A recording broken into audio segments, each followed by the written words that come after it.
Hoy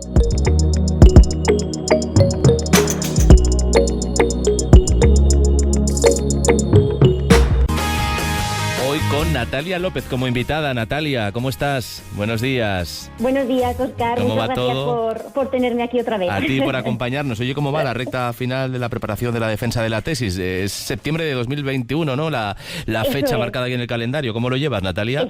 Espero. Pues estoy ahora con todo el trámite de los papeleos, o sea que muy bien, muy contenta. La verdad es que no me lo acabo de creer, Óscar. El juego que te ha dado a ti la naturaleza de la ambigüedad léxica, ¿eh? ¿Quién te lo iba a decir cuando todo esto empezó, Natalia? Eso es, 4 años dedicados a las palabras con varios significados, que ya hablamos la última vez de eso. Y bueno, la verdad es que con ganas de acabar, ¿eh? No te voy a engañar. Bueno, pues mucha suerte. Hoy hablamos contigo de los experimentos de los lingüistas, porque a vosotros se os debe considerar también científicos, ¿no? De algún modo, Natalia. Eso es. De hecho, yo creo que ya te lo comenté la última vez que hablamos, que parte de mi tesis es experimental, ¿no?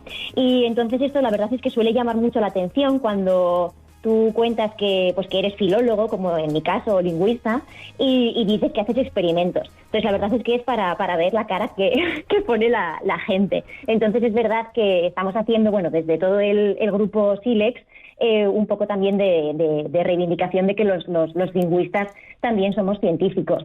Y el motivo de que afirmemos esto es porque, como cualquier otro científico en cualquier otra disciplina, lo que hacemos es estudiar un objeto natural, ¿no? Un fenómeno natural, como es el lenguaje, y para ello lo que hacemos es aplicar el método científico, es decir, una serie de pasos que nos permiten acercarnos de manera sistemática y objetiva, ¿no? a nuestro objeto de estudio. Entonces, por eso podemos decir que los lingüistas somos efectivamente científicos. Científicos. Tú trabajas, Natalia, en el ámbito de la psicolingüística. ¿Esto qué es y sobre todo qué pasos sigues en una investigación tipo? Eso es. La psicolingüística es una disciplina científica en la que trabajamos mano a mano lingüistas y psicólogos, y lo que estudiamos son los procesos cognitivos y los procesos psicológicos que subyacen al lenguaje, ¿no? Es decir, un hablante cuando se está comunicando, pues qué le está pasando en la cabeza, ¿no? Digamos, qué fenómenos se producen, qué partes del cerebro se activan, por ejemplo. Y entonces, pues para estudiar todo esto, pues tenemos que partir necesariamente de datos empíricos, ¿no? De datos reales.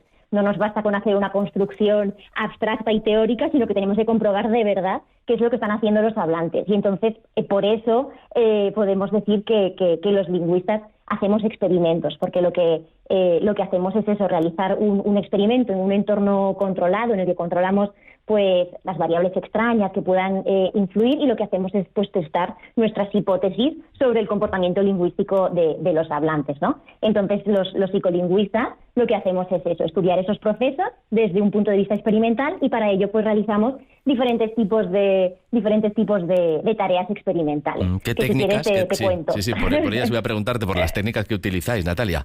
Eso es, porque lo que te comentaba antes suele resultar bastante sorprendente, ¿no? Todo este tema. Entonces, utilizamos diferentes técnicas, y todo depende también del tipo de dato que queramos obtener, ¿no? Siempre estamos obteniendo datos relacionados con el comportamiento lingüístico, pero lo podemos estudiar de diferentes maneras. Entonces, por ejemplo, yo lo que estudio son datos conductuales, que son los datos del comportamiento de los participantes cuando están realizando una tarea lingüística, ¿no? Entonces, por ejemplo, si puedo ver cuánto tardan en reaccionar ante determinados estímulos lingüísticos. Entonces, uno de los experimentos que yo he realizado como parte de mi tesis son lo que se llaman tareas de decisión léxica, que lo que hacemos es poner al participante frente a un ordenador y le ponemos una serie de estímulos en pantalla, que son o bien palabras de su lengua materna, en este caso del español. Entonces, por ejemplo, les puede salir silla, o les ponemos palabras que no existen, que es lo que se llama pseudopalabras, por ejemplo, polpu, por ejemplo, ¿no? Entonces ellos tienen que decidir si esa palabra existe o no. Entonces, lo que estamos controlando, lo que estamos midiendo es el dato conductual, el dato del tiempo que tardan en reconocer ese estímulo de su lengua. También el porcentaje de errores que cometen, ese tipo de cosas. ¿Y eso qué información nos da, no? O sea, ¿por qué hacemos eso? Pues porque la lógica que hay detrás de este diseño experimental es que el tiempo que nosotros como hablantes tardamos en reconocer un estímulo está indicando el tiempo que tardamos en acceder a esa información lingüística en nuestra cabeza, ¿no? Entonces nos puede permitir comparar ciertos tipos de palabras y veremos, pues mira, resulta que esta categoría de palabras la estamos reconociendo de manera sistemática mucho más rápida. Eso quiere decir que en nuestra cabeza la tenemos que tener más accesible. Entonces podemos saber cómo se estructura, ¿no?, nuestro diccionario mental, digamos. Vaya, interesante. Os fijáis también en los ojos, ¿no?, en la mirada que están desvelando en muchas ocasiones muchas cosas de cómo funciona nuestro cerebro, Natalia. Eso es. Lo que te decía, lo más común es estudiar estos datos conductuales, los del comportamiento, pero se pueden complementar, por supuesto, con datos también de naturaleza más fisiológica, ¿no? Y entonces, una de las técnicas que también utilizamos en nuestro laboratorio, en los miembros de SILEX, es el eye tracking, que es la técnica del movimiento, o sea, del seguimiento de los movimientos oculares. Y entonces pues eso, podemos comprobar si, por ejemplo, les ponemos un texto a los participantes, en qué palabras se detienen, si se detienen más tiempo en unas que en otras, si a lo mejor desde una palabra tienen que volver hacia atrás para comprobar el contexto, y eso también pues nos permite lo mismo, ¿no?, comprobar si hay información lingüística que por lo que sea se tiene pues es más difícil de procesar o más fácil. ¿Y soléis colaborar los lingüistas con otros investigadores? ¿Es vuestra investigación de algún modo interdisciplinar? Eso es, sí, efectivamente necesitamos de colaborar como tú dices, con otros investigadores de otras áreas. Yo creo que esto es general, ¿no?, de la ciencia, que la ciencia no la podemos hacer solo, siempre tenemos que trabajar en equipo y colaborar con gente de otras disciplinas, porque desde otras disciplinas también siempre nos pueden dar una visión que a lo mejor nosotros en un primer momento no teníamos, ¿no? Entonces yo creo que esto es general de toda la ciencia, pero en el caso de la lingüística, como ya te decía, en mi ámbito de investigación, por ejemplo, trabajamos pues con gente de psicología, porque, por ejemplo, ellos tienen mucha formación en todo el tema del diseño experimental. A lo mejor la gente, por ejemplo, en mi caso, yo estudié filología hispánica y aunque sí que tenemos alguna asignatura que se ha implantado estos últimos años en donde sí que trabajamos estos temas y tal, es una formación que a lo mejor es un poco más teórica, ¿no? Entonces, de repente te plantas en una investigación pues como la que estoy haciendo yo, y te dicen, bueno, ahora haz un experimento, analiza datos y no sabes ni por dónde empezar.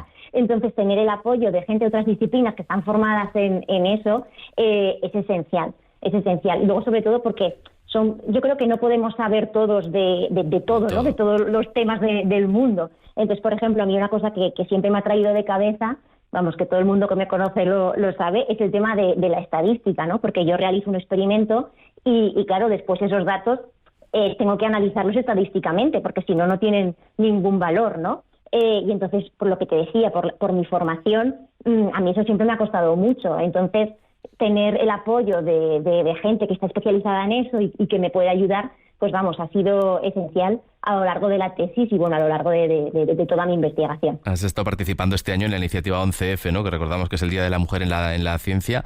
¿Qué tal la experiencia? ¿Les interesó el tema a los alumnos y te plantearon preguntas interesantes? Bueno, supongo yo que en primer lugar a lo mejor lo que encontraste fueron caras de sorpresa, ¿no?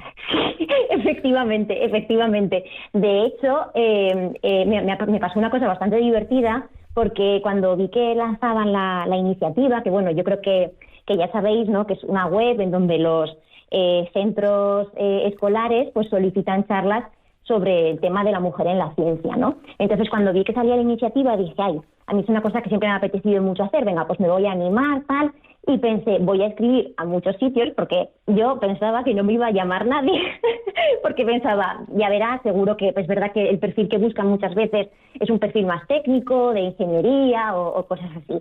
Entonces escribí a varios centros y lo centré en todo ese tema que estamos comentando, ¿no?, de las técnicas experimentales, de los movimientos oculares y ese tipo de cosas, y me escribieron de muchos sitios, y al final acabé yendo a 3 centros, y además fue muy curioso porque de algún centro sí que me escribieron del departamento de lengua, pero hubo otros centros que me escribían desde, por ejemplo, los profesores de biología, que les interesaba el tema. O sea, la verdad es que fue una experiencia fantástica y la verdad es que ojalá el curso que viene pueda repetir, porque estuvo muy bien. Y la verdad es que yo creo que a los chavales les gustó, ¿eh?